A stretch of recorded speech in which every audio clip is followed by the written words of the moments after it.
Inhliziyo ilihlwili ku-Theresa van Wyk uthi ukuba amapolisa ayasabele ikhwelo ngokukhawuleza ngewayefumenekile unyana wakhe. Amapolisa ayaphika ukuba arhuqa iinyawo ukukhangela le nkwenkwana.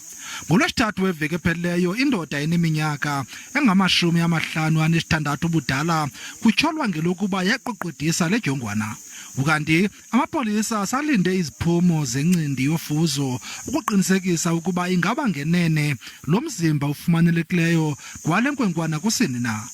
Izolo umtyholwa uDaniel Smit uvele kancinci enkundleni ngezityholo zokubulawa kukaGerobian van Wyk oneminyaka elishumi enesithathu ubudala.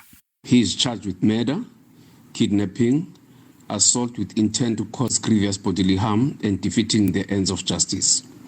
The first appearance is in connection with the murder of a 13-year-old UGerobian van Wyk. The case has been postponed until the 26th of April 2022 for further investigation. The accused lawyer has indicated that the accused does not intend to apply for bail. Igqwetha lomtyholwa lithi lo mba ngoku uza kulandelwa zinkqubo zomthetho nanjengoko umtyholwa evumile ukuba nguye obulele le nkwenkwana. It is still the process of further investigation by the police because like I can die tomorrow in an accident, then this doesn't help anything because you only admitted to me. So you still have to as a process.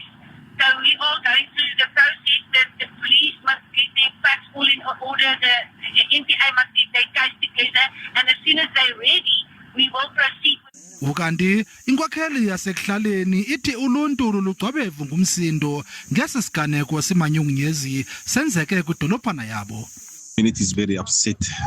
They feel very unhappy in terms of the services that they receive from the police and how the matter is also being handled by the police. There was some grenades being thrown at the community when they take the suspect to the jail in Farenzo. Kuhlatywe ikhwelo ke uluntwini ukuba luphose esivivaneni ukuncedisa olu sapho lakwaVan Wyk ngokuthi luqhagamshelane nomlawuli wombutho wophuhliso lwamafama uBilly Klassen kule nombolo yomnxeba ilandelayo 071 740 5610.